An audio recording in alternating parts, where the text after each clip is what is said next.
봄날 다시 우리가 한자리에 모였습니다. 곧 부처님께서 이 세상에 몸을 놔두신 불안절이 다가옵니다. 이 세상이 이렇게 돌아가고 우리가 여기 잠시 살아있고 그리고 언젠가는 떠나야 하듯이 부처님도 이 성에 그렇게 오셨다가 또 80년을 머무시다가 본래 그 자리 열반으로 돌아가셨습니다. 입니다. 부처님께서 이 세상에 오신 뜻은 우리 중생이 이 생사의 길에서 무수윤회하면서도 이 고통에서 벗어날 길을 찾지 못하고 생사의 괴로움을 겪고 있는 것을 한가 여기셔서 중생을 생사로부터 해탈게 하려고 오셨다고 합니다. 부처님께서 드러나 보시니 해탈에 도는 영산회상에서 연꽃 들어 보인 그 가운데 운전이 드러났고 또 나중에 열반에 드시고 나서 관 밖으로 두 발을 내미신 그 속에 남김없이 드러나 있습니다. 이것을 마하가섭이 똑같이 깨달아서 전해받았다고 하고 대대로 전하고 전해서 28번째 서천의 조사 달마 스님이 이걸 동쪽으로 전해왔다고 하죠. 그래서 그것을 조사설례이라고 합니다. 달마 스님이 동토의 초조가 되시고 또 이조해가 3조, 승찬 4조신 5조, 홍인 6조, 해능회까지 이렇게 전에 와서 다 해서 33분이라고 해서 삽삼조사라고 부르기도 합니다. 이 6조 해능스에게 와서는 이 선풍이 널리 퍼져서 5종 가풍이 생겼는데 이 6조의 적자는 흔히 남막회양이라고 합니다. 다른 제자 중에 한 분이 청원행사인데 청원행사에게 또 석두이천이라고 하는 제자가 있었어요. 그래 이제 제자가 눈을 뜬 것을 알고는 청원행사, 하루는 석두이천에게 내가 남학회양선사께 전할 서신이 있으니까 이걸 갖다 전하고 오너라. 갔다 오면은 내가 너에게 돌부자 무딘 도끼를 하나 주어서 산에 머물게 하겠다 하셨어요. 이 무딘 도끼라고 하는 게 뭘까요? 그래 이제 이 석두가 그 서신을 가지고 남막회양을 찾아배웠어요. 그리고 인사를 드리고서는 서신도 안전하고 대뜸 외주기를 성인의 도를 흠모하지도 않고 또 자기의 이영을 중하게 여기지도 않을 때 어떻습니까? 이렇게 물었어요. 그러자 남양이 그대는 태고생을 묻는구나. 태고의 생, 그러니까 태고는 시간의 시작 혹은 시간이 열리기 전에 절대 시간, 그때 일을 묻는구나. 어째서 향하의 일은 묻지 않는가. 이렇게 반문하셨어요. 향하는 아까 태고생이 모든 걸 다 떨치고 끝없이 위로 오르는 일, 이것을 향상이라고 부를 때가 있어요. 그러니까 태고생은 향상의 일이라고 한다면 그것만 묻고 왜 향하의 일은 묻지 않느냐 이렇게 물으셨단 말이에요. 그러자 석두가 차라리 욕도에 영업토로 빠져서 헤맬지 언정 성인의 해탈도는 구하지 않겠습니다. 그랬어요. 그러니까 남회양 스님이 더 이상 묻거나 뭘 지시하지 않고 그만두었어요. 그러자 석두는 이제 다시 청원 행사에게 돌아옵니다. 돌아와서 지내는데 이런저런 다녀온 얘기를 하지 않으니까 청원행사 스님이 물으셨어요. 그대가 갔다 온 지가 얼마 안 됐는데 왜 아무 얘기가 없느냐? 서신은 전했느냐? 그랬더니 서신도 전하지 않았고 신도 통하지 않았습니다. 그렇게 대답했어요. 근데 스님께서 거기 다녀오면은 저에게 무딘도끼를 하나 주신다고 하셨는데 지금 그걸 주십시오. 그랬더니 이 청원행사가 갑자기 이렇게 했어요. 그래서 석두가 절하고 물러가서 남막 산에 가서 이렇게 살았다고 합니다. 유명한 돌부자라고 하는 공안이에요. 여러분 왜 웃으셨어요? 부처님께서 연고 들어서 보여주신 한 물건, 이것이 전에 오고 전에 와서 지금 우리가 그것을 깨달을 수도 있고 또 전해받을 수도 있고, 그렇지만 사실은 무엇인가 전해지는 것이 있는 것은 아니죠. 전할 무엇이 있다고 하면 그것은 상징이나 비유가 될 수는 있을지 모르지만 진짜 전해야 될 그것은 한 물건도 아닙니다. 형상도 없고 무슨 질감이 있는 것도 아니고 이름을 붙일 수 없는 것이고 사실은 아무것도 전해지지 않는 것이에요.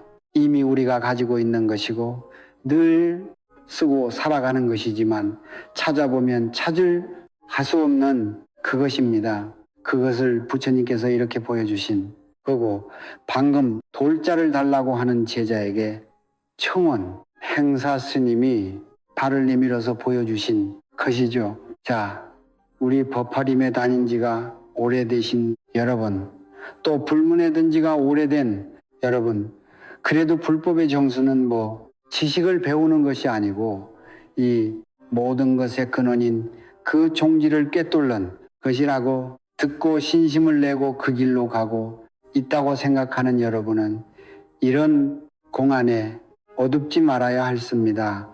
이 세상에 우리의 눈길을 끄는 것도 많고 욕심나게 하는 것도 많고 우리가 끝없이 참아는 헤매는 것들이 많지만 다 사실은 꿈속의 것들이에요. 꿈속에서 뭘 얻는다든지 잃어버린다든지 해서 울고 불고 해도 꿈 깨서 보면은 다 허망한 것들이고, 구한다고 해서 뭘 얻었다고 해서 좋아할 것도 없고, 애착하다가 잃어버렸다고 해서 슬퍼할 것도 괴로워할 것도 없는 것들입니다. 다만 모든 것이 꿈임을 알면 그뿐이 참으로 깨끗하고 분명하고 언제나 그대로인 한결같은 본래 자기이고 모든 것의 본성이고 근원의 태고의 소식입니다. 부처님 살아계시던 때 한 여자가 있었어요. 그런데 집안도 괜찮고 이렇게 나이가 들어서 아주 미모가 뛰어난 그런 여인으로 성숙한, 어느 날 이게 그제가 높은 집에 누각에서 이렇게 단박의 거리에 이렇게 오가는 사람들을 보고 있었어요. 그런데 그 중에 한 남자가 너무 눈길을 끄는 거예요. 아주 이렇게 건장하고 이렇게 야생미가 넘치는, 그래서 홀린 듯이 계단을 내려가 가지고 문 밖으로 나서서 그 남자를 졸졸 따라갔어요. 네. 따라가다 보니까 그 남자가 이제 누가 따라온다는 걸 알고 돌아보고는 예쁜 여자라는 걸 알고 왜 따라오느냐고 물었어요. 내 여자가 당신 좋아서 따라간다고 그랬더니 가만두고 그냥 가는 거예요. 그래서 또 졸졸 따라갔더니 나중에는 이제 그 남자가 가란 말하지 않고 더 묻지도 않고 그냥 데리고 다니는 거예요. 근데 알고 보니까 이 남자가 도둑이었어요. 온통 남의 귀중품이나 폐물돈을 훔치는 데만 관심이 있는 타고난 도둑이어서 맨날 그런 짓만 하고 다니는 거예요. 근데 그 여자를 내치지는 않고 옆에 두고 나중에는 이제 이 마누라처럼 여겨서 이제 나는 이 남자의 여자가 되었구나 하고 그냥 그렇게 사는데, 더 시간이 지나면서 보니까 이 남자는 이 아가씨를 데리고 사는 이유가 이 여자가 부잣집 딸이어서 목에 팔에 막 여러 가지 폐물을 차고 있으니까 어떻게 저거를 훔쳐볼까 한 생각 때문이었어요. 그걸 알고도 이제 그 남자를 떠나서 집으로 돌아갈 생각은 안 나고, 다만 이제 이 남자가 언제 자기 걸 뺏겨가고 나면 자기는 버릴지 모른다는 생각이 들어서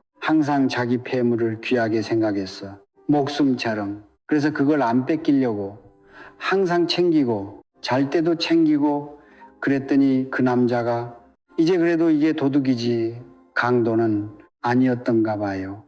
어떻게든 훔쳐 보려고 하는데 안 되니까 꾀를 내가지고 내가 오늘 아주 경치은 이게 산속에서 이게 나들이를 하고 싶다고 같이 가자고 하는 거예요. 그래서 따라갔어요. 깊은 산속에 어딘지도 모르는 데로 들어왔는데 남자가 이 벼란 끝으로 데리고 가더니 거기서 희죽거리면서 웃으면서 그러는 거예요. 사실 당신 여기 데리고 온 게 나들이 시켜주려고 그런 게 아니고 당신 여기 배락 밑으로 밀어버리고 내가 당신 폐물을 오늘 뺏으려고 하는 거라고. 그랬더니 이 여자가 정신이 번쩍 들었어요. 이런 사람도 하는 놈한테 속아서 여기까지 왔구나. 이제 이렇게 죽게 됐구나. 갑자기 서러운 생각도 들고 부모님 생각도 나고 그런데 그래도 이 머리가 나쁜 여자는 아니었던지 얼른 기지가 떠올랐어요. 여기서 이렇게 죽는 건 너무 바보 같은 짓이다. 그래서 그 남자한테 안색을 바꾸고 말했어요. 사실 나는 이 세상에 태어나서 당신 만나고 당신을 사랑하고 이렇게 살아온 것이 여한이 없다. 그러니까 지금 죽어도 괜찮은데 이대로 간다면 당신을 더 못 보고 당신을 더 안아볼 수도 없고 그런 것이 아니 될 것 같다. 그러니까 마지막으로 당신 한 번만 안아보게 해 달라. 그러니까 남자가 알아서 하라고. 그러니까 앉는 척 하다가 벼락 밑으로 밀어버렸어요. 그 남자가 죽었죠. 그 자기 이제 폐물이랑 목숨은 건졌는데 갑자기 너무 당황스럽고 자기가 사람을 죽겠다는 생각 때문에 그러니까 어찌할 바를 모르겠는 거예요. 그래서 막 울음이 터져 나와서 엉엉 울면서 어떻든 숲 밖으로 나오려고 막 이적이 햄길을 찾았는데 이 작은 오솔길이 나타나고 그 길을 따라갔더니 산속의 절 같은 데가 있는 거예요. 그 절은 그 불교의 그 사원난 아니었던가 봐요. 그러니까 조금 그 이상한 그런 수행자 집단이었어요. 그러니 다 여자들만 있었어요. 그래서 울며 찾아오니 여자를 이렇게 외면하지 않고 이것저것 챙겨주고 거기서 지낼 수 있게 해주는 거예요. 그래서 너무 고마워서 거기 이렇게 지내다가 보니까 그 여자들은 다 그 수행하는 사람들이고 그 수행을 이끌어 가신 스승이 한 분 있는 거예요. 그러니까 그분도 이제 여자분인데 제자들한테 1000가지 문제를 내서 그 문제에 답을 하게 하고 그리고 그 답을 바르게 하면 다 마치고 난 사람을 인가해서 세상에 내보내는 거예요. 그래서 흥미가 생겨서 거기서 그냥 허드린 일이나 하고 지내다가 이 여자도 이제 성을 만나고 그런 질문을 하나씩 받아서 이제 풀어가기 시작했어요. 그래서 비교적 빨리 다 풀었어요. 1000기를 다 풀고 나니까 그 승이 이제 하산해도 된다. 세상에 나가서 사람들 만나면 네가 여기서 푼 창계 문제를 하나씩 내보고 모르는 사람이 있으면 가르쳐주고 그리고 그걸 다 푸는 사람이 있으면은 그 사람에게 배울 것이 있으면 배우면 된다. 그래서 이제 하직하고 산을 내려왔어요. 근데 내려오다가 도중에 나무 밑에 고요히 앉아있는 어떤 사문을 보게 됐어요. 근데 그 사문이 이 부처님의 그 살라생전의 상수제자, 그러니까 부처님의 상수제자는 나중에 마하가섭이었잖아요. 턴을 전해받은, 근데 그 전에는 부처님이 소승법, 대승법을 설하시던 때에 상수여자가 살립을 목건년이었어요. 그리고 두 사람은 부처님보다 일찍 열반에 들었죠. 어쨌든 사리불이 그 나무 밑에 앉아서 선정에 들어 있는 거예요. 근데 그 모습이 너무 고요하고 거룩해 보여서 차마 지났지 못하고 그 앞에서 기다렸어요. 네, 기다리니까 몇 시간 만에 사리불이 선정해서 깨어났어요. 깨어나셔가지고 그는 왜 여기 내 앞에 있는가 하고 물으셨어요. 그래서 저는 저 위에 산에서 이렇게 수행을 하면서 지내왔고, 스님이 나가서 사람을 만나면 1000개의 질문을 던져보고 있다. 대답을 다 하는 사람이 있으면, 그분에게 배우고 못하는 사람이 있으면 그 질문으로 가르쳐라고 해서 지나다가 이게 모습을 뵙고 여기 기다리고 있었습니다. 그랬더니 하나씩 물어보라고 하시는 거예요. 그래서 질문을 던져봤더니 자기가 했던 대답보다 훨씬 더 이렇게 지혜로운 답을 척 다 하시는 거예요. 단박에. 그러고 나더니 이제 이 여자가 너무 이분이야말로 지혜롭고 거룩한 승이다, 이런 생각이 들어서 이렇게 삼배를 드리고, 혹시 저에게 또 여줄 것이 있으면 물어봐 주십시오. 그랬더니 사리불이 좋다. 그대는 나에게 1000가지를 물었는데 나는 하나만 묻겠다. 그래서 예예 물어봐 주십시오. 여쭤봐 주십시오. 그랬더니 그래, 내 질문은 이것이다. 하나는 무엇이냐? 하나가 무엇이냐? 그깟 여자가 막혀버렸어요.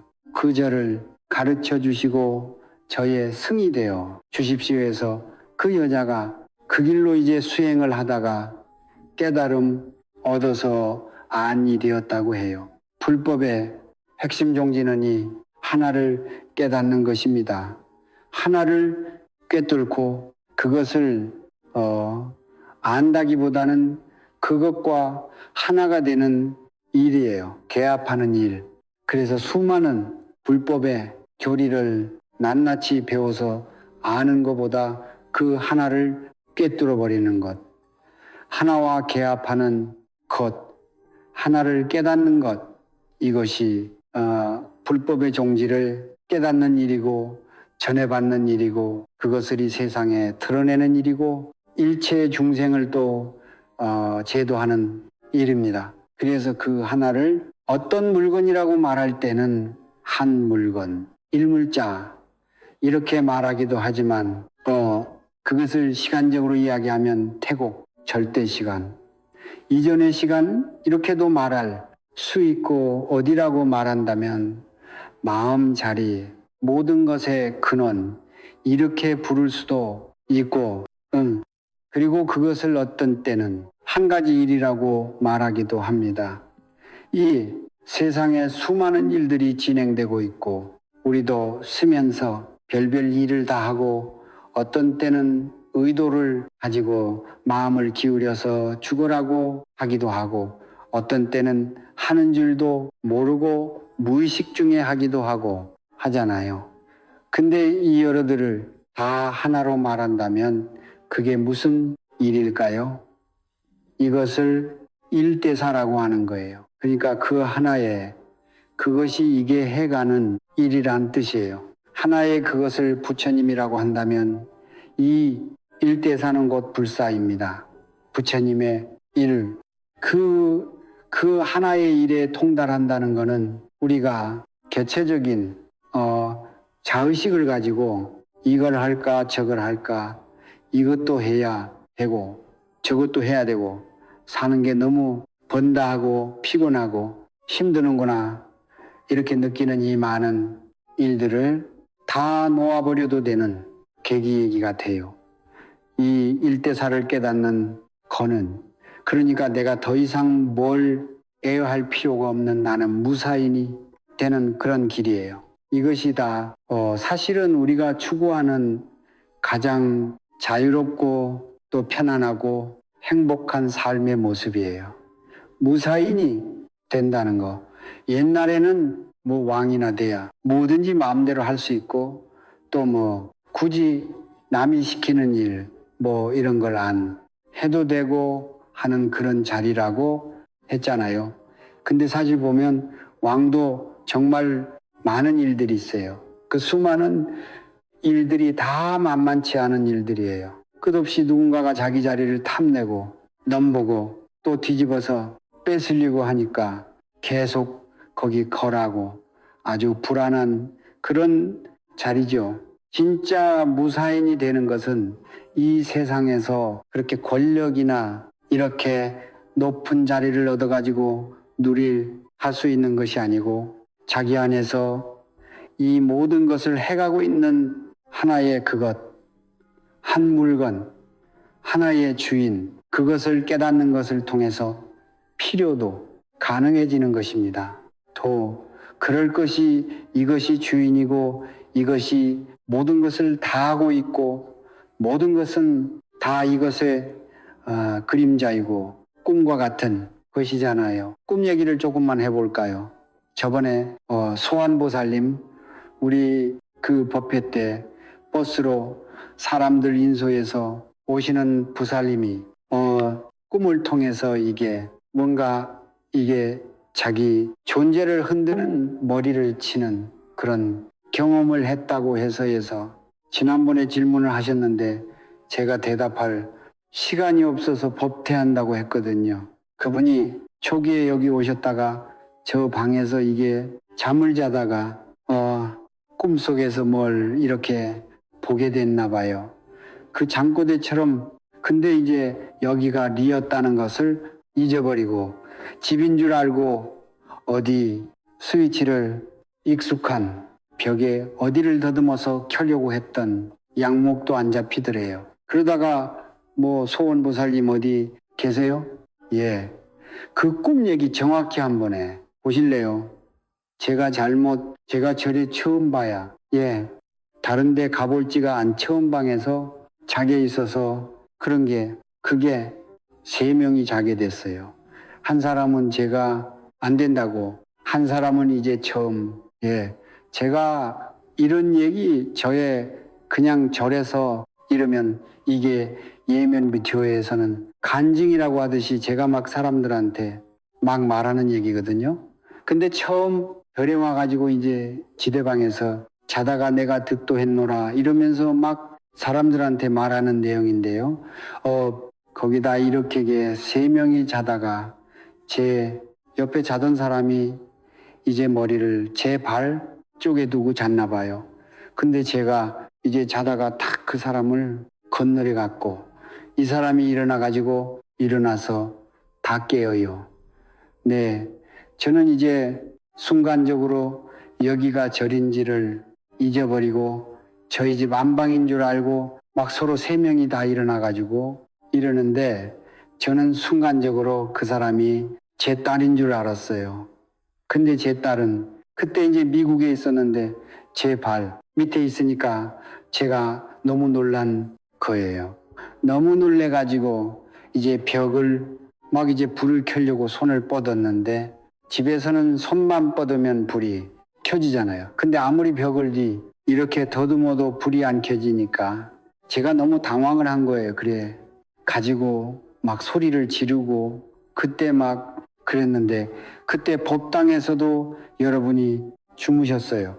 그러니까 다들 일어나시고 막 그랬어요. 근데 이제 그리고 좀 난리를 치다가 이제 아침이 돼서 제가 이제 어젯밤을 이렇게 생각해 보니까 내가 어젯밤에 이게 꿈에서 깨버리면 이게 아무 일도 아닌데 내가 그렇게 어저께 놀라고 그 다음에 내가 막 불을 켜서 그 문제를 해결해 보려고 막 애를 쓰고 그랬었구나. 이게 꿈에서 깨니까 이렇게 다 해결돼 있는데 이렇게 생각을 하고 있었어요. 그런데 그 방에 이제 처음 주무셨던 그분이 저한테 이렇게 다가오시더니 이렇게 아프신 지 몇 년 되셨어요? 그러는 거예요. 예. 제가 완전히 이제 이상한 아픈 사람이 와서 그런 줄 알고 자기가 무서워 가지고 밤새 잠을 못 잤다는 거예요. 그러니까 제가 그런데 그 순간에 어젯밤 일과 저의 인생이 확 겹치면서 제 인생도 어젯밤 일과 똑같은 꿈이었다는 걸 제가 알게 됐어요. 완전히 제가 그냥 몸으로 알게 됐어요. 그래. 가지고는 그 순간에 제 인생이 그래서 그 뒤로는 제가 몇 개월을 절을 안 왔는데 그 순간을 생각하면 뭐 몸이 덜덜 떨리고 막 그러더라고요. 그 정도로 강력하게 제 인생을 제가 막 어젯밤에 불을 켜려고 애를 쓴 것처럼 인생을 저 스스로 해결해 보면서 끌고 가려고 무진장 애를 쓰면서 살았던 거예요. 근데 그분이 그 말씀을 하시니까 제가 순간적으로 알았어요. 내가 그동안 아팠었구나. 아픈 사람이었구나. 이랬어요. 그래가지고 이제 제가 막 득도했노라. 지대방에서 자면 득도한다. 막 이러면 사람들한테 썰 풀고 다니고 그럽니다. 예, 여러분도 빨리 득도하고 싶으면 여기 버림 지대방에 와서 하루 주무세요. 그리고 꿈에서 깨어나시면 됩니다. 우리 의식은 세 가지 상태를 계속 교차하면서 살아가게 되죠. 그 원래는 아무것도 생일하지 않는 그런 상태예요. 나도 없고 또 경계도 없고 그 상태가 깨달아져 있으면 바로 부처님의 상태이고 완전한 자기의 상태이고 그것을 본각이라고 부를 수 있어요. 뭔가 그런데 깨닫지 못한 중생들은 근본 무명을 가지고 있어서 그 상태를 잠에서만 경험하게 돼요. 의식이 없는 상태에서 아무것도 없는 그것을 그냥 의식을 못해요. 전혀 알아차리지 못해요. 그걸 잠이라고 하죠. 잠에 빠지는 것. 이게 우리가 살면서 무수히 매일매일 경험하는 그 첫 번째 상태예요. 근데 그렇게 자다가 이제 뭐가 생겨나고 자타가 분리되고 이런저런 일이 벌어지고 하는 상태를 두 가지로 경험할 수가 있는데 첫 번째는 그 잠든 상태, 그 흐릿한 정신 상태에서 그냥 꿈을 꾸는 거예요. 이것저것 마음대로 만들어내가지고 그거를 자기가 만들었다는 것은 모르고다 실제라고 생각을 하는 거예요. 꿈속에 자기도 만들어내고 타인도 만들어내고 시공간도 만들어내고 그 천지 만물을 다 만들어내지. 별 꿈을 다 꾸죠. 근데 그게 다 꿈이라는 것을 까맣게 모르고 그걸 경험하고 있는 거예요. 꿈이라는 걸 모른다는 것은 자기가 만들고 있다는 자기 마음이 지었는 이렇게 실제하지 않는 경계라는 것을 모르고서 그걸 실제로 착각한다는 뜻이에요. 그러면서 그 속에서 온갖 그 괴로움을 겪기도 하고 실제하지 않는 어떤 것을 잡으려고 허둥대기도 하고 그러니까 처음에 마음이 근본 무명에 쌓여 있는 이것을 치탐, 진치 가운데 치심이라고 한다면 그 치심에서 탐진이 벌어져서 꿈속에서도 똑같이 욕심내고 화도 내고 어떤 데는 슬퍼하고 불안해하고 라고 하면서 막 그렇게 꿈에 끌려가는 거예요. 꿈에 속아서 이렇게 자기 마음이 골락에 빠져드는 그죠? 그러다가 이제 잠에서 아주 깨게 되잖아요. 깨면은 지금 우리가 현실이라고 부르는 생시라고 부르는 이런 시공간 속에 역시 이 자기와 이 몸뚱이를 가진 자기 또 이런 정신을 가진 자기 그리고 또 수많은 타인 또 이 세상에 산하대지 천지 만물 이거를 다 실제라고 여기고 또 그 속에서 살게 돼요. 경험하고 이런저런 일을 겪고 울고 불고 웃고 어떤 때는 뭘 얻었다고 성취했다고 그냥 길이 날뛰다가 또 어떤 때는 다 잃어버렸다고 막 코가 빠져서 상심하고 죽겠다고 하고 그렇게 살고 있는 거예요. 그 죽음이라고 하는 것을 우리가 이렇게 아직 안 겪어봐서 이 생에는 아직 안 겪어봤잖아요. 근데 언젠가는 우리가 죽을 거라는 것을 알고 있고 또 곁에서 죽어가는 사람들을 보잖아요. 근데 그 죽음도 사실은 잠하고 똑같은 상태예요. 만약에 죽어서 아무것도 없는 거기에 빠져다면 그것은 잠과 같은 상태, 의식이 깜깜해진 상태, 완전히 무기에 빠져 있는 그런 상태예요. 그러다가 거기서 또 이제 이 세상에서 이것저것 경험하면서 살아. 이 뜻이 뭔가를 경험한다면 그건 중음계 일이라고 하는데 그건 꿈꾸는 거하고 아주 비슷한 거예요. 그러다가 이제 하나 없이 거기 있는 게 아니고 또 때가 되면 다음 생으로 건너가잖아요. 그 다음 생을 또 태어나서 산다면 그것은 꿈에서 깨어나가지고 다시 일상을 또 사는 거하고 너무 비슷한 거예요. 그 계속 의식으로 보면은 이렇게 태어나서 살다가 죽고 하는 것이 잠자다가 꿈꾸다가 또 깨어나서 이 현실을 경험하다가 또 잠자다가 꿈꾸다가 또 현실을 살다가 이렇게 하는 거하고 너무 똑같은 거예요.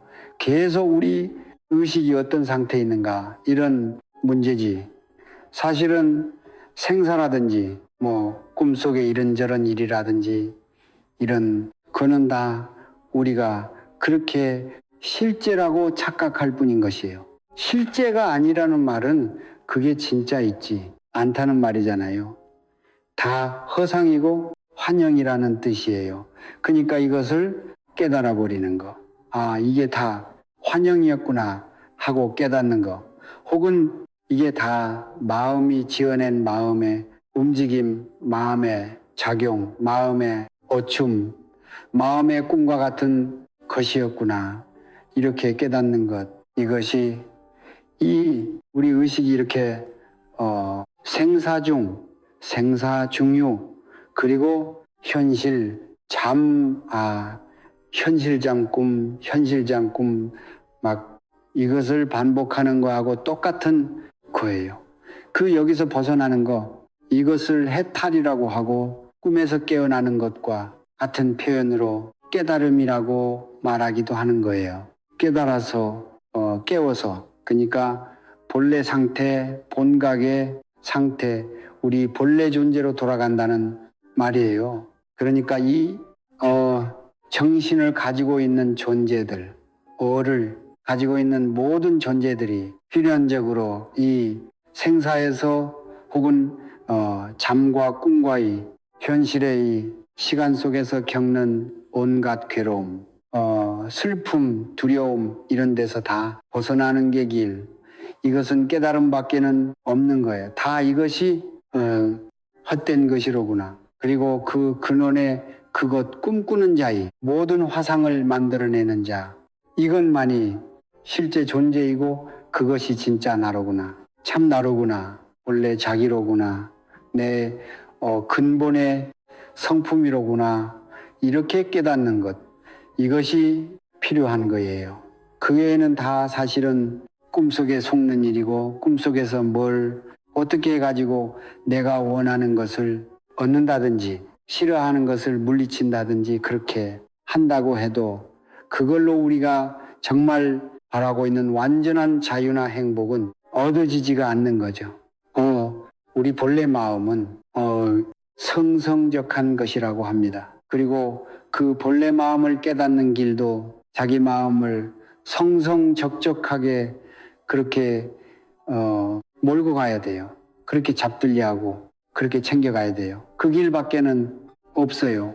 성하다는 것은 이게 무기에 가려져서 깜깜하지 않다. 잠에 빠져 있지 않다. 죽음에 빠져 있지 않다 하는 뜻이에요. 그 적적하다는 말은이 온갖 허상, 꿈으로 벌어지고 있는 이 모든 것들에 속지 않는다는 뜻이에요. 이것이 실제가 아니고 다 헛된 것이고 사실은 자기 마음이 지어낸 것들, 마음의 작용으로 벌어진 것들에 불과하다는 것을 바로 보는 일이에요. 그렇게 보기만 하면 돼요. 근데 꿈속에서 우리가 싫은 것을 자꾸 막 물리치려고 하고 붙들고 싸우고 하듯이 그 자기 마음속에도 보통은 이제 싫은 생각이나 번뇌, 괴로운 생각 막 이런 것이 일어나면은 그걸 떨치려고 하지요. 그리고 현실에서도 뭐 싫은 것이나 내키지 않는 것이 있으면 막 싫어하고 없애려고 하고 싸우잖아요. 근데 그렇게 하는 걸 통해서는 안 된다는 말이에요. 이건 마치 이 마음을 바다에 비유하자면 바다는 한결같은 모습으로 잠잠하게 있지 않고 끝없이 움직이잖아요. 끝없는 그런 움직임 파도 이것이 그칠 날이 없어요. 언제나 그 움직이고 있는데 그거를 일어나지 않게 만들려고 하면 파도를 다 그냥 잠재우려고 하면 그게 가능하겠어요?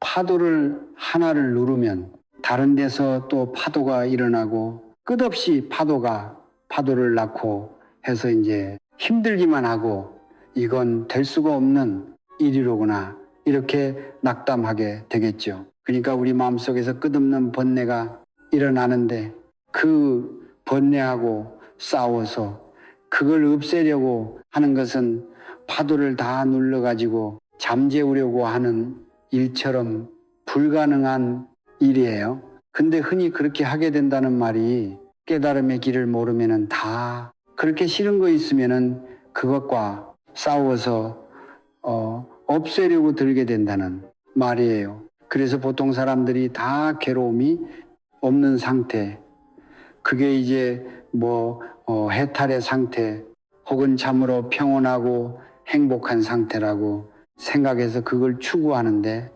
그거를 싫은 것을 없애가지고 이루려고 하게 된다는 말이에요. 근데 이건 다 실패한다는 뜻이에요. 신신명에 보면 지동규지하면 지행미동하나니 그런 표현이 있어요. 이 이연한 것을 움직이는 것을 그쳐가지고 그 고요함을 얻으려고 하면 그 고요한 것이 다시 다른 움직임을 일으킨다. 이렇게 해가지고는 어떻게 그 고요함을 얻을 수 있겠는가? 계속 우리가 그러고 있다는 말이에요. 깨달음에 길을 모르니까 그냥 이것이 다 허상이고 그것을 마음이 일으키고 있다는 거. 이것을 꿰뚫지 못하니까 그거하고 이게 싸워서 그걸 물리쳐가지고 고요함을 평정함을 얻으려고 한다는 말이에요. 그러니까 그렇게 해서는 다 고로부터의 해탈이나 열반을 얻지를 못하고 계속 그렇게 헤매게 되는 거예요. 자, 그래서 이제 해탈도를 진정으로 찾고 그 길로 나아가서 깨달음을 이루려고 하는 사람들은 이런 실수를 알아차리고 그렇게 하지 않는 거, 이것이 제일 중요해요. 그러니까 마음속에 번뇌가 일어난다. 그러면 그 번뇌를 없애려고 하지 말아야 된다는 말이에요. 또 살면서 힘든 일, 싫은 일, 괴로운 일 있으면 그 일을 안 당하려고 혹은 그 일이 사라졌으면 하지 말아야 된다는 뜻이에요. 그렇게 하면 할수록 점점 더 그런 일이요 그치질 않고 지속되고 우리들한테 힘들게 하고 바른 길로 나아가지 못하게 막으니까요. 그래서 지혜로운 불도의 수행자들은 마음속에 퍼나 이 세상사에 괴로운 것, 싫은 것이 있어도 그 본성을 꿰뚫어서 이것이 다 비어없는 것이로구나. 그리고 다 마음의 움직임이로구나. 이렇게 꿰뚫어 버리면 된다는 말이에요. 그 길이 성성, 적적하게 이렇게 지켜보는 것을 통해서 가능한 거예요. 마음으로 뭘 하려고 하지 않고 마음이 쉬는 거, 이것을 적적하다고 말이에요. 근데 그렇게 적적해진 마음이 잠들어 버리면 아무 소용이 없어요. 그러니까 적적한 가운데 성성함이 있어야 비로소 이제 이것이 헛된 것이고 다 마음의 움직임, 마음의 모습이라는 것을 보게 되니까 그래서 이 길로 닦아나가는 것, 성적 등지문으로 나아가는 것, 이것이 유일한 열려있는 해탈의 문입니다. 제가 조금만 이렇게 얘기를 길게 하고 약간 깊이 하려고 하면 좇는 분들이 생겨서 아까 보살님이 이제 그때 보살님이 그때 그 체험으로 이게 다 꿈속일 일이로구나. 내가 그동안 꿈고 살았구나 하고 느껴서 이제 득도했다고 얘기하셨잖아요. 근데 이게 뭐 완전한 것인가, 그렇지 못한 것인가, 이건 따질 필요 없어요. 언제나 그렇게 이제 보는 그 안목만 분명해지고 흔들리지 않으면은 이게 완전한 깨달음이고, 그렇지 못하다면 그렇게 다듬어 가면 되는 거예요. 모든 걸 다 꿈속일처럼 보는 거. 이런, 흔히 이제 금강경에서 부처님께서 일체 유의법이 어몽포영이라고 했잖아요. 그렇게 꿈과 같고 환과 같고 물거품 같고 그림자 같다 이렇게 말씀하셨으니까 그렇게 보면 되는 거예요. 그렇게 보는 것이 바로 이 해탈의 길이고 금강 반야로 몸과 서상을 깨트려 버리는 길이고, 그리고 그게 부처가 되는 길이라고 말할 수 있어요. 깨달음의 길이고 언제나 그렇게 볼 수 있으면 돼요. 그래서 아까 그 소환보살님 뒷얘기는 그때는 그랬는데 이 현실을 살면서는 다시 속아가지고 그런 관점이 유지가 안 된다, 그렇게 질문을 하셨었어요. 그런데 그때 그렇게 느꼈던 그런 관점, 그 안목, 이것을 잃지 않고 그 안목으로 언제나 이 현실을 똑같이 보려고 하면 그것이 아주 훌륭한 수행이고, 그때 이게 깨달은 그것을 언제나 분명하게 하는 그런 길 될 수 있다는 말이에요.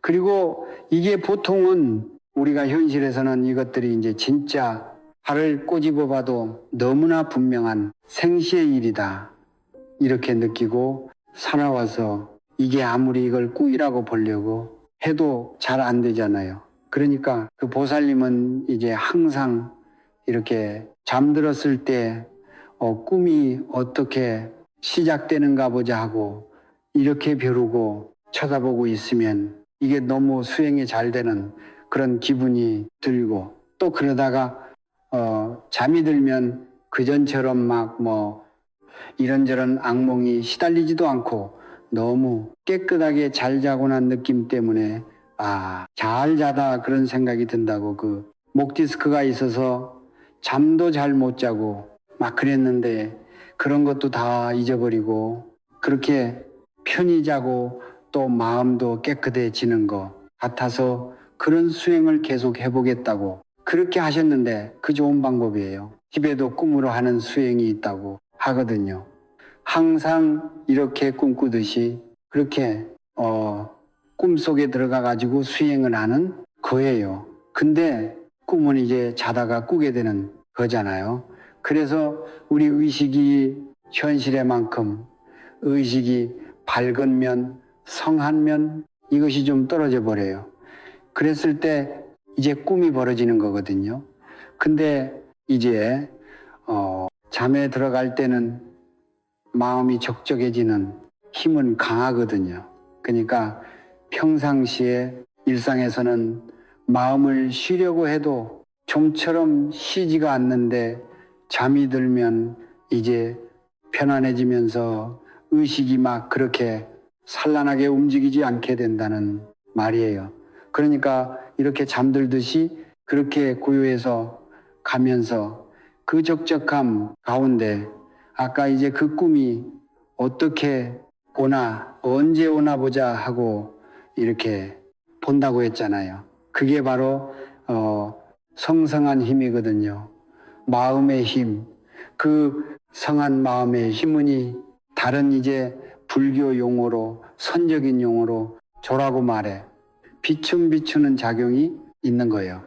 우리 본래 마음은 텅 비어서 그 형상이나 뭐 이름을 완전히 떠나 있는 것이어서 뭐라고 부를 수도 없고 그거를 파지할 수도 없는 것인데, 그것이 아무것도 없는 그 가운데서 묘한 두 가지 작용이 있는데, 두 가지 작용이라고 하면 안 되겠지만 어쨌든 두 가지 측면이 있는데 하나는 비추는 것이고 하나는 작용하는 거예요.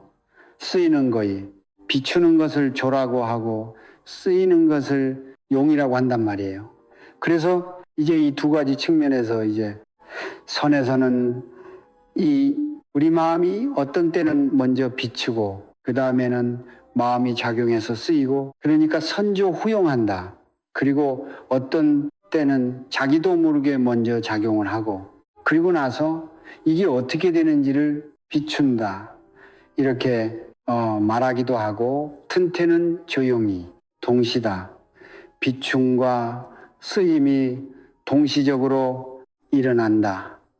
이렇게 말하기도 해요. 근데 이 한마음이 어떤 때는 이게 꿈을 꾸면서 자기가 마귀 꿈을 지어내고 있잖아요.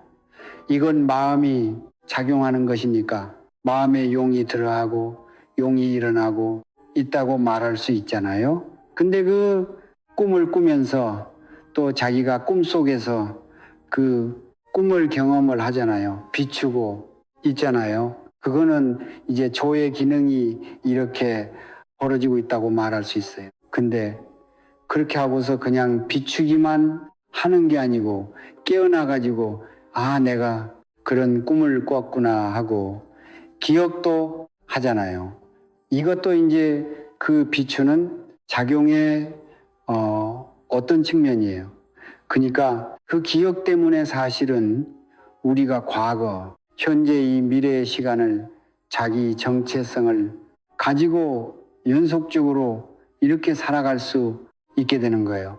근데 어떤 때는 그 많은 기억 때문에 그러니까 과거에 벌어진 일 이것을 지나가 버렸고 지금은 없는 것이라는 것을 모르고 계속 거기에 지배당하게 되거든요.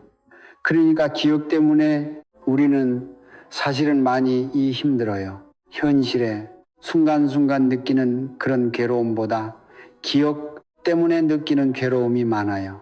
그러니까 이 기억은 비추는 작용이 어떤 측면에서는 이게 전에 것을 고스란히 간직하고 있기도 하고 그게 그냥 없기만 한 것이 아니라는 것을 드러내기도 하지만 또 많은 경우는 그것을 실제로 만들어 가지고 우리를 괴롭게 하기도 하는 거예요. 그러니까 우리가 근본적으로는 기억으로부터도 자유로워져야 돼요. 그렇게 자유로워지는 일도 아, 그게 기억이었을 뿐이로구나. 내 마음이 그렇게 비쳤고 그것을 저장했기 때문에 내가 그것을 또 실제로 벌어졌던 일처럼 착각하는구나.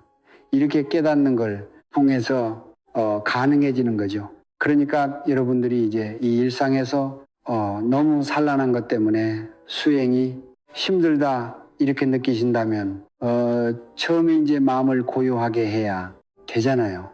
이것저것 다 놓아버리고 밖으로 대다리던 마음을 거두어서 이렇게 문을 닫듯이 이게 그런 걸 끊어버려야 되는데 그렇게 하는 것이 잠들 때 그 느낌으로 시작하면 좋다는 말이에요. 다만 그냥 잠들어 버리면 안 되니까 그걸 잘 비추는 마음 그걸 가지고 해야 돼요. 그러니까 적적해지기만 하면 안 되고 성한 마음이 있어야 되는데 이 성적등제 바로 잘 들게 하는 것이 무방편의 방편이 화두는 거예요. 무엇이 이렇게 하고 있는가 혹은 무엇이 이렇게 비추고 있는가 이걸 묻는 거예요. 제가 여러분들에게 이제 본창 과주로 항상 무엇이 이렇게 하고 있는가 이렇게 물으라고 하잖아요. 그거는 무엇이 이렇게 비추고 있는가 이렇게 묻는 거하고 조금 다른 거예요. 조와 용이 다른 것이라고 하면 조보다는 용에 맞추는 거예요. 먼저 사실은 이렇게 마음에 용이 벌어지고 그 다음에 조가 따라오는 그런 측면이 있는데 그렇게 하는 것이 현실의식과 꿈, 잠을 꿰뚫어 버리는 아주 좋은 길이에요. 그리고 대부분 깨달음을 얻을 때는 아무것도 없는 잠에서 고요한 속에서 깨닫는 게 아니고 이 현실에서 이 정도의 성함이 있는 상태에서 다 깨닫게 되거든요. 그러니까 내가 현실에서는 뭔가를 한다는 느낌이 있잖아요. 언제나 내가 지금 스님 얘기를 듣고 있다. 혹은 이 도량에 와서 법에 참석했다. 뭐 이런 행위의 느낌이 있다는 말이에요. 그러니까 이런 속에서 지금 이것을 무엇이 하고 이렇게 묻는가 하고 있는가 하고 묻는 거 이것은 현실에서 굉장히 자연스럽게 자기를 돌아볼 수 있으면 일으킬 수 있는 그런 의문이란 말이에요. 뿐만 아니라 이게 이제 꿈을 꾼다든지 잠에 들어갔을 때도 무엇이 이렇게 꿈을 꾸고 있는가. 그러니까 그 꿈을 그냥 경험하고 있는 것이 아니고 무엇이 이렇게 이 꿈을 지어내고 있는가 이렇게 연결시키기가 쉽다는 말이에요. 그 잠에 들었을 때도 이제 사실은 현실에서보다 꿈속에서는 자기가 뭘 하기가 더 힘들고 또 완전히 잠들어 버리면 아무것도 할 수 없고 그렇긴 한데 이 현실의 의식을 가지고 뭔가 하던 그 관성의 힘, 습관적인 힘 이런 게 있으면은 이제 꿈속에서나 잠속에서도 그게 가능해지거든요. 그러니까 꿈속에서 무엇이 이렇게 하고 있다. 현실에서 무엇이 이렇게 하고 있는가. 화두를 들고 이렇게 쭉 나가다가 꿈이 올 때 무엇이 이 꿈을 재어내고 있는가 이렇게 묻고 그러다 보면 잠에서도 무엇이 이렇게 잠들어 있는가 하는 그 의문이 그대로 이어져 간다는 말이에요. 그러니까 그렇게 하는 것이 아주 이렇게 훌륭한 그리고 완벽한 그런 수행이 될 수 있다는 말이에요. 저 원효 스님이 잠자가 목이 말라서 옛날 스님들은 이제 다 물병을 꼭 가지고 다녔거든요. 그래서 물병을 잡고 더듬어서 중고롭게 생긴 그냥 옛날에 밥 같은 거 이런 걸로 구멍을 뚫어 가지고 그걸 물병으로 썼을 거 아니에요. 그래서 이제 둥그스름막하게 생긴 게 있어서 그걸 이제 시원하게 잘 마셨는데 깨나서 보니까 그게 해골 바가지의 고인물이었잖아요. 그러니까 그때는 토하고 막 그랬지만 이게 마음속으로 이걸 마시는 그냥 내 물병 속에 물이로구나 하고 마실 때는 괜찮았는데 이렇게 깨놔가지고 이게 해골 바가지 물이었다는 걸 아니까 이렇게 막 구토가 나고 이렇게 그렇구나 하고 이제 크게 느끼고 깨달음을 이뤘잖아요. 그러니까 이 세상의 모든 것은 하나의 성품 근원의 마음에서 다 나온 것이란 말이에요. 그런데 그 이 성품에서 이 모든 것이 나왔다는 것을 설명하는 불교의 이론이 유식삼성론이에요. 그러니까 원래 상품 그 자리에 그대로 있는 거예요. 이것을 원성실성이라고 해요. 근데 이 세상에 뭐가 이렇게 있구나, 존재하는구나, 이렇게 느끼는 이 모든 것들은 다 성품에서 만들어진 것들이에요.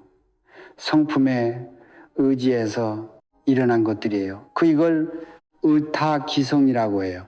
저것. 그러니까 상품의 의지에서 일어난 것이라는 말이에요. 그렇지만 다 그 본성은 역시 원성, 실성, 성품인 거예요. 그리고 다른 하나가 병계 소집성이에요. 이 세상에 자기가 집착해가지고 쉽지하지 않는 거 이것을 만들어가지고 진짜 있다고 이제 착각하게 된 것들이에요. 우리가 흔히 개풀 뜯어먹는 소리 안에 귀신, 방귀 소리, 모래알이 싹 트냐 막 이렇게 말하는 거 있잖아요. 그런 거는 말뿐이지 실체가 없잖아요. 그런 것처럼 우리가 꿈속에서 경험하는 거 이런 것도 다 실체가 없어요. 그죠?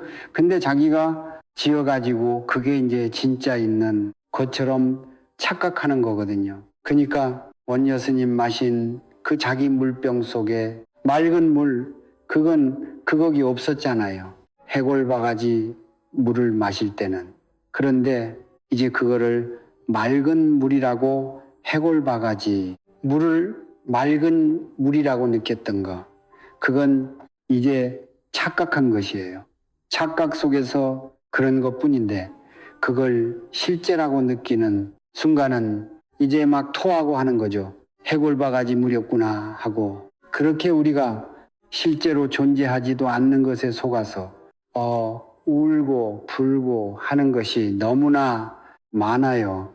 사실은 우리가 지금 그 AI 시대에 AI 존재라든지 그것이 버리는 것들이라든지 혹은 우리가 가상 현실에서 이게 체험하고 그걸 실제라고 여기는 거 또 현실에 이렇게 활용하고 하는 거 이런 것들이 다 사실은 이 변개 소집성이 실제하지 않는 건데 우리가 그거를 실제라고 착각하는 거죠. 소설을 본다든지 영화를 본다든지 하면서 거기서 막 울고 불고 하고 거기서 감동을 느끼고 많은 걸 배우고 하는 것도 다 마찬가지예요. 그러니까 우리가 이 마음을 가지고 살아가면서 세상에서 겪는 많은 것들은 실제하지 않는 것들이에요. 근데 그걸 실제라고 느끼면서 거기서 고락을 느끼기도 하고 삶의 의미나 행복이나 이렇게 많은 것을 누리기도 하고 하는데 그게 다 실제가 아니라는 것을 알고서 쓸 수 있으면 거기 주인인 것이고 하나도 나쁠 것이 없어요. 근데 그걸 실제라고 착각하는 순간 거기서 벌어지는 괴로움에서 벗어날 수가 없게 되는 것이거든요. 그러니까 이 유식의 가르침이라든지 혹은 불교의 다른 모든 가르침들이 다 허상인 줄 알고 그리고 그것의 본성이 다 하나의 성품, 불성 우리 참 마음 이것이라는 것을 깨달으라는 것뿐이에요. 자, 이렇게 얘기해도 저렇게 얘기도 해도 같은 얘기고 또 재미없고 하니까 그냥 마칠까요? 아까 그 돌부자를 주십시오 하니까 발 내밀어 보인 거 그 속에 다 있는데 그죠? 예. 질문 있으면 하시죠. 질문 있으셨던가 봐요. 편안하게 뭐든지네. 영재 보살님네. 마이크 스님 질문을 하면 안 되는지도 모르겠는데요. 오늘 저기 법당에 들어와서 저 젊은 영가를 보니까 가슴이 많이 떨리고 우리는 어떻게 이루를 해드려야 되는지 어떻게 그 가족에게 이루를 해드려야 되는지 그냥 가만히 있어야 되는지 그거를 모르겠습니다. 그 얼마나 무슨 말로도 의로가 안 될 것이고 한데 그냥 같이 저런 젊은 친구를 아들이라 생각하면 너무 떨려서 스님이 말씀을 어려우실 건데 말씀을 듣고 싶습니다. 어떻게 일을 해드려야 되는지 그냥 가만히 있어야 되는 건지 등이라도 하나 달아들여야 되는 건지 어떻게 해야 되는지를 지금 잘 모르겠습니다. 그 영자보살님의 질문 속에 영자보살님의 마음이 다 담겨 있어서 그걸로 충분한 것 같아요. 이 세상 모든 것은 산자와 죽은 자 혹은 이 정식을 가지고 있어서 경계를 대하고 이것저것 알아보고 뭘 하고 하는 그런 유정들과 이게 대상이 경계로 펼쳐져 있는 것이 두 가지밖에 없죠. 이렇게 정식을 가지고 있는 중생들이 다 사실은 생사의 괴로움 속에 처해 있어요. 무리하고 똑같이 모든 타인들이 그러하고 저 길 가다가 차에 치워서 죽은 동물들 우리 발에 발려서 죽은 개미, 벌레들 혹은 저 천상의 신들 다 마찬가지로 이게 이렇게 태어나서 살다가 죽어 가는 생사를 끝없이 겪으면서 그 속에서 괴로워하는 그런 존재들입니다. 그러니까 부처님은 이 생사의 괴로움 속에 한량없이 친구는 이 중생들을 그 생사에서 건지기 위해서 언제나 그대로인 부처님의 열반 이것을 깨닫게 하려고 그 길로 이끄시려고 이 세상에 오시고 그런 법을 펼쳐 보이시고 또 그것을 온전히 드러내 보이시느라고 그 열반에 드신 거예요. 그러니까 우리도 이제 부처님 같은 분을 알게 되었고 그분을 따르는 불자가 되었고 이미 우리가 그런 길로 가고 있다는 것을 알게 됐으니까 우리 주위에 살아있는 존재들이나 또 먼저 이렇게 죽은 존재들이나 다 그 길로 함께 가자고 이렇게 발언하는 것밖에는 답이 없어요. 언제나 그런 마음이면 돼요. 또 이미 그런 마음 가지고 계시니까 그런 마음에서 또 그런 질문이 나오는 거예요. 어떻게 저 사람을 도울까? 지금 저렇게 떠나 버린 젊은 나이에 저렇게 뭐 아무 부족함이 없어 보이고 저렇게 푸른 정춘이 왜 이렇게 빨리 세상을 떠났을까?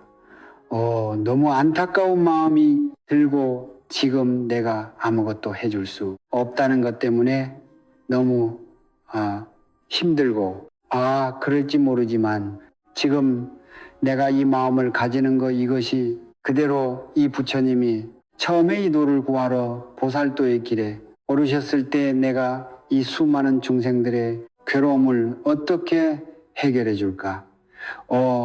이런 마음으로 이렇게 떠나셨듯이 우리도 그렇게 하면 되는 거예요.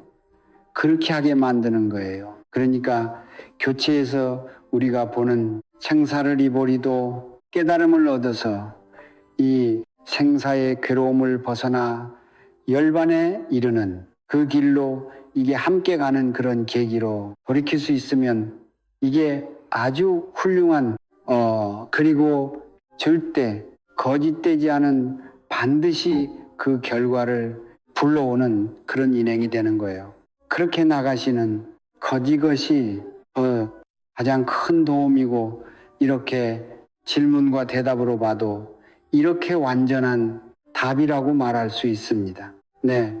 그래 요즘에는 뭐 몇 년 동안 이어져 온 우크라이나 전쟁에 이어서 이란전 소식이 계속 이게 뉴스에 실리고 뭐 트럼프 같은 저런 말도 안 되는 사람이 어떻게 20세기부터 세계 패권을 쥐고 모든 걸 막 자주우지하는 그런 미국이라고 하는 제일 큰 나라의 대통령이 돼가지고 뭐 이렇게 해 하는지 답답하고 불안하고 세계 뭐 정치 현실 뭐 지정학적인 여러 충돌 혹은 경제적인 그 미래 전망막이 모든 걸 다 어지럽게 어둡게 만들고 있는데 이런 속에서 우리가 이렇게 살아가고 있는 것도 너무 참 모욕적이고 불안하고 또 어떻게 할 수 없느니 무력감 때문에 너무 힘이 드는데 뭐 이럴 때도 결국은 답을 우리가 이 부처님의 가르침 깨달음의 길 거기서 찾을 수밖에 없어요. 거기 분명하게 이렇게 들어가 있고 그 길 위에 있다면은 이 모든 것이 다 마음의 꿈과 같고 또 뭐 이대로도 그냥 다 사실은 문제 없는 거예요. 이 역시 다 마음의 모습이고 소설 속에 아주 이렇게 불행한 일이 막 벌어지고 있는 거 그런 거 보면 경험하면 너무 답답하고 힘들고 하지만 그게 소설이라는 걸 알면은 그냥 볼 수도 있잖아요.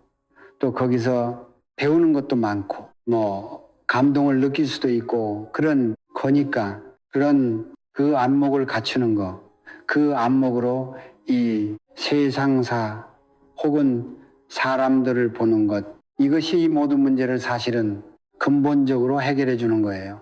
한국이라고 하는 나라는 지금 국군이 돌아와서 그런지 이게 나라의 존재 자체 혹은 이 나라 속에서 살아가는 사람들 그들의 심성이나 또 삶의 모습이나 문화적인 여러 가지 것들 이것이 이 세상에서 지금 이렇게 빛으로 떠오르고 있고 길잡이가 되고 있는 것 같아요. 여기서 우리가 조금 더 분명한 어떤 소감 소명감을 가지고 이렇게 이 시대를 우리가 구해야 되겠다 이런 마음으로 다 살았으면 좋겠다는 생각이 듭니다. 그러니까 그런 안목으로 바라보고 그렇게 인연이 된 사람들에게 이런 안목을 공유하도록 하고 그런 마음 자세로 이렇게 살게 하고 같이 하고 이렇게 해가는 것만이 이렇게 그래도 희망을 가질 수 있게 만들어주는 것 같아요. 그렇지 않고서는 우리 미래가 너무나 암담하고 그 지금 물질 문명은 이렇게 AI 시대로 우리 인간이 지구의 주인으로 이렇게 몇천 년 동안 혹은 몇 년 동안 몇십만 년 동안 행세해 오다가 이제 저기 실제 하지도 않는 유정도 아닌 AI한테 다 넘겨줘 버리고 사람은 이제 그 부속품이나 이게 톱니바퀴 혹은 뭐 게임이나 하고 뭐 가상 현실에서 버튼이나 눌러대는 그런 존재로 전락하려고 하는 이런 시기에 뭐 국제적으로 벌어지는 일들은 왜 이렇게 미개한 인간이 여전히 뭐 중세 근세 고대 못지않은 이런 무수강스러운 탐진치로 이렇게 뒤죽박죽으로 뒤엉켜서 다 그냥 이기적으로 살아가고 서로 싸우고 곳곳에서 뭐 자연에나 질병이나 전쟁이나 막 이런 것만 벌어지고 하는지 도무지 희망을 가질 수 없는 이런 세상에 이제 더욱더 절실하게 필요한 것이 부처님의 등불 같으니 가르침이고 이 가르침 속에는 우리 안에 있는 이 안목을 자각하도록 만들고 또 이 속에서 서로를 남이나 혹은 적으로 여기지 않고 하나로 여기고 어우져서 함께 살아가면서 서로 돕는 그러니 좋은 미래를 좋은 세상을 열어가는 그런 길이 다 담겨 있으니까 우리가 불자되니 마음을 지금은 더 새롭게 이렇게 정비하고 이렇게 유지하면서 그때그때 할 거를 하고 하면서 바른 눈으로 세상을 보고 타인을 대하고 하면서 살아가야 되는 그런 시간인 것 같습니다. 오늘 법은 이렇게 마치겠습니다. 네.